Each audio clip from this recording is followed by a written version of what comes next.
সীমান্তে সবাইকে মোটিভেটেড থাকতে হবে বা উদ্বুদ্ধ থাকতে হবে।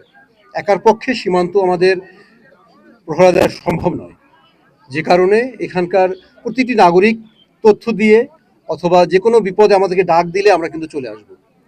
সেটা শুধু চোরাচালান দমন নয়, যে কোনো বিপদেই আমরা আসি, ইনশাল্লাহ ভবিষ্যতেও আসবো। এবং এই জন্যই আমরা সবাইকে উদ্বুদ্ধ করলাম। আমাদের এখানে আপনারা যেমন মিডিয়া কর্মীরা ছিলেন, একইভাবে স্থানীয় প্রশাসনের যারা আছেন, জনপ্রতিনিধি, শিক্ষানুরাগী সবাই ছিলেন, এবং সবাইকে নিয়েই আমরা এই এলাকাকে চোরাচালান মুক্ত এবং নিরাপদ একটা জনপদে গড়তে চাই।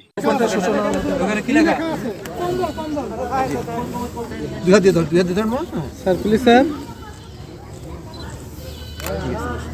হ্যাঁ সেইখানে নিয়ে আসবো। হ্যাঁ ঠিক আছে, একটু আগে যাও, কম্পিউটার ধরে নিয়ে যাও।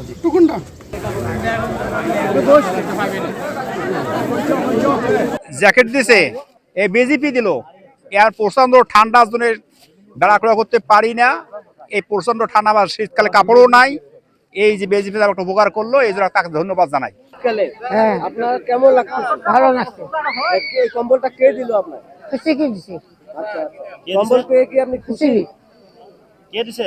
খুশি দিছে। বিজেপি। হ্যাঁ।